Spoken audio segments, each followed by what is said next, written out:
చేస్తాయంటే వాటికి ఇంకా అర్థమయ్యే స్థితి ఇంకా రాలే. ఇప్పుడు అర్థమవుద్దో 15 రోజుల్లో. రైట్. ప్రపంచ చమురు రవాణాకు చాలా కీలకం మీరు చెప్తూ ఉన్నట్టుగా హర్మూజ్ స్ట్రైట్.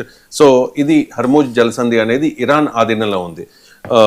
ఎంజీరావు గారు, చాలా మందికి వచ్చే అనుమానం ఇక్కడ ఇరాన్ని మట్టి కరిపిస్తాము, లేకపోతే మీ సంగతి తేలుస్తాము, అసలు ముందుంది అసలైన యుద్ధము అంటూ ట్రంప్ పదే పదే చెప్తూ ఉన్నారు. అండ్ ఇరాన్ మీద పెద్ద ఎత్తున అటాక్స్ కూడా జరుగుతున్నాయి. ఇప్పటికే ఖమేనీని చంపేసిన పరిస్థితి.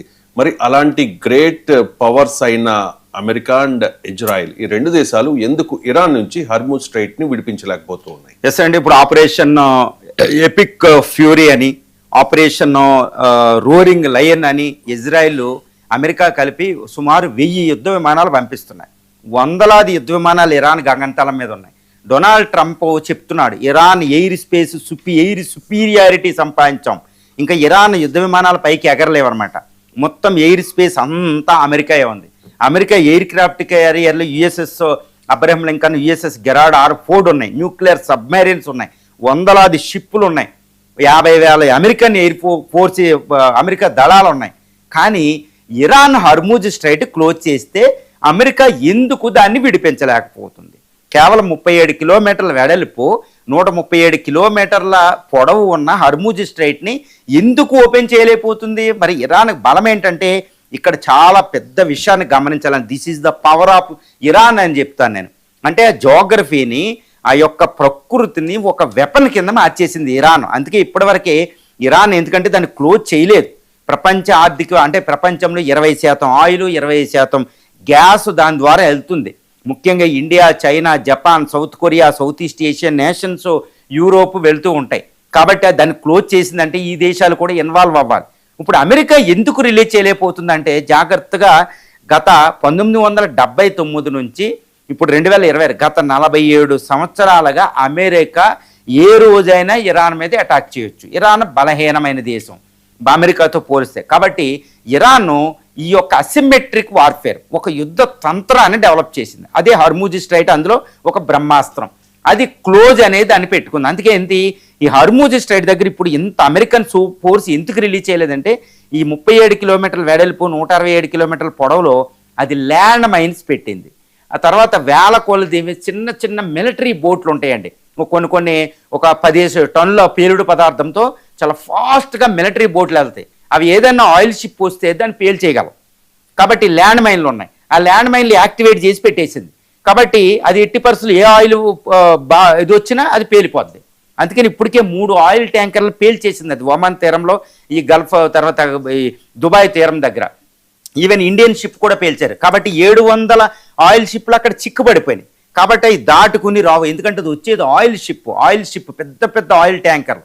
అది చిన్న డ్రోన్, చిన్న 1 కిలో చిన్న అగ్గిరవ తాగినా అది పేలిపోద్దండి. కాబట్టి అసలా రాలేవు అవి. సో ఒక రకమైన భయాన్ని ఇరాన్ క్రియేట్ చేసింది. ఇప్పుడు ఈ ల్యాండ్ మైన్స్ అమెరికా తీయాలంటే according to some defence institutions ఏంటంటే ఈవెన్ ఇరాన్ టోటల్గా అమెరికా ఓడించేసిన తర్వాత ఇది పెట్టిన ల్యాండ్ మైన్స్ని, మిలిటరీ బోట్లని, సబ్మెరైన్స్ ఇవన్నిటిని క్లియర్ చేయాలంటే చిన్నగా ల్యాండ్ మైన్స్ని 2 నెలల సమయం అమెరికాకి పడుతుందంట. ఇది ఆందోళనకరమైన విషయం. అమెరికా ఇరాన్ ప్రతిస్పందన, అసలు రెసిస్టెన్స్ ప్రతిస్పందన అనేది ఓడిపోయిన తర్వాత 2 నెలలు అమెరికాకి పడుతుంది. అది యుఎస్ పవర్ అండి. యుఎస్ బలహీనం ఈ విషయంలో. ఆ ఇరాన్ అనేది పవర్ఫుల్ కంట్రీ. అందుకనే హర్మూజ్ స్ట్రైట్ ఇంకా ఖైమేనీని చంపేసిన తర్వాత తన ఆత్మ రక్షణ కోసం, అందుకని ఇరాన్ ఎవరో కూడా, ఇండియా, చైనాలు ఎవ్వరూ కూడా ఎందుకు క్లోజ్ చేసావు నువ్వు అని ఇప్పటివరకు ఇరాన్ని ఎవ్వరూ అడగలేదు తన ఆత్మరక్షణకే. ఎందుకంటే 1979 నుంచి ఇప్పటివరకే 2001లో మొదటి గల్ఫ్ యుద్ధంలో ఇరాక్ సద్దాం హుసేన్ అక్కడికి వేస్తే అమెరికా అప్పుడు ఏంటంటే యుద్ధ ట్యాంకులు పంపించింది. కానీ ఇరాక్ దాన్ని క్లోజ్ చేయలేదు. ఇరానే క్లోజ్ చేయగలదు. ఇప్పుడు ఇరాన్ మొన్న 12 రోజుల యుద్ధం అప్పుడు కూడా అది క్లోజ్ చేయలేదండి. 2011లో ఇంకొక ఆర్థిక సంక్షోభం వచ్చినా క్లోజ్ చేయలేదు ఇరాన్తో యుద్ధం రాబోయినా. 2019లో ఇంకొక యుద్ధం వచ్చినా క్లోజ్ చేయలేదు. ఇజ్రాయెల్ హౌతీస్ని చంపుతున్నా క్లోజ్ చేయలేదు. కానీ ఇప్పుడు ఖైమేనీని చంపేసిన తర్వాత ఆత్మరక్షణ ఇంకా సర్వనాశనం అయ్యే స్థితిలో అది ఆత్మరక్షణ కోసం క్లోజ్ చేసింది. కాబట్టి ఇది ఇరాన్ తప్పని ఎవరు అంటల్లా, అమెరికాదే తప్పని మొత్తం మొదలు పెడుతున్నారు ఇప్పుడిప్పుడే. అది చాలా పెద్ద ప్రమాదం. ఎందుకంటే అమెరికా ఇంత సుప్రీం మిలిటరీ ఫోర్స్, అక్కడ ఎయిర్ క్రాఫ్ట్ క్యారియర్ ఉన్న, అక్కడ ఉన్న ల్యాండ్ మైన్స్ ఇరాన్ గ్రిప్పులో నుంచి అమెరికా దాన్ని విడిపించలేదు. అది అమెరికా యొక్క అత్యంత బలహీనత. ఇది ఇంతవరకు ఇది ట్రంప్ ఆలోచించకుండా ముందుగా యుద్ధం చేసేసాడు. చాలా పెద్ద ప్రమాదం. ఇప్పుడు దాన్ని చెయ్యాలంటే ఏంటో కూడా పరిస్థితి తెలియని పరిస్థితి. కాబట్టి అమెరికా పవరు, ఇజ్రాయెల్ పవర్ అనేది అక్కడ నిర్వీర్యం.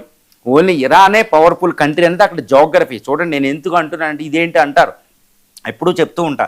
2001లో తాలిబాన్ని గద్దె దించి అమెరికన్ సైన్యం ఆఫ్ఘనిస్తాన్లోకి ప్రవేశించింది. ఒక అమెరికా సైన్యం 50,000 30,000 అమెరికా సైన్యం చచ్చిపోయింది. కానీ 2021లో అది అవమానకరంగా మళ్ళీ అదే తాలిబాన్కు ఆయుధాలు కూడా అప్పచెప్పేసి హెలికాప్టర్లను అక్కడ వదిలేసి పారిపోయి వెళ్ళిపోయింది, బాగ్రామ్ ఎయిర్ బేస్ నుంచి కూడా. అది అమెరికా ఏంటంటే స్వార్థం కోసం చూసుకుంటుందండి. ఇప్పుడు ఏంటంటే దాన్ని కంట్రోల్ చేయడానికి వెళ్ళింది, అది అవ్వకపోతే వెళ్ళిపోద్ది. కానీ ఈ మధ్యలో ఇరాన్ పవర్ అంటే ఏంటో చూపింది. ఇప్పుడు ఆఫ్ఘనిస్తాన్ కంటే మోస్ట్ పవర్ఫుల్ ఇరాన్. జోగ్రఫికల్గా జాగ్రోసు, ఎల్బర్జ్ మౌంటైన్స్, దస్తకి కావూరు, దస్తకి లాతు డెజర్ట్స్, అదేవిధంగా ఇది ఇప్పుడు ఈ ల్యాండ్ మైన్స్. ఇవి ఇక్కడ ఈ జోగ్రఫీలో అమెరికా సూపర్ పవర్ వర్కౌట్ కాదు. అది ఇరాన్ అడ్డా. ఇరాన్ అడ్డా అంటారు చూడండి, ఇరాన్ అడ్డా. ఆ అడ్డాలో అమెరికా ఏమీ పనిచేయదు. ఈవెన్ అమెరికా న్యూక్లియర్ బాంబులు కూడా పనిచేయవు.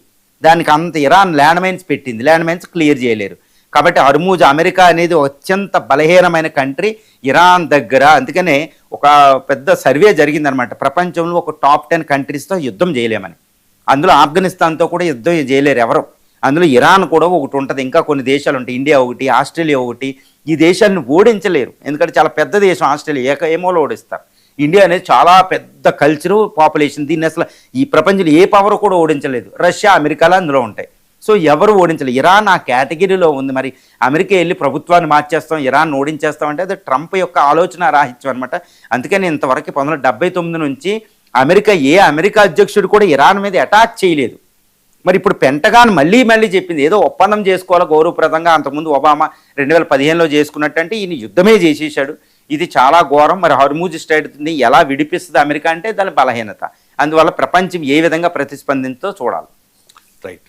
ఇక గల్ఫ్ వార్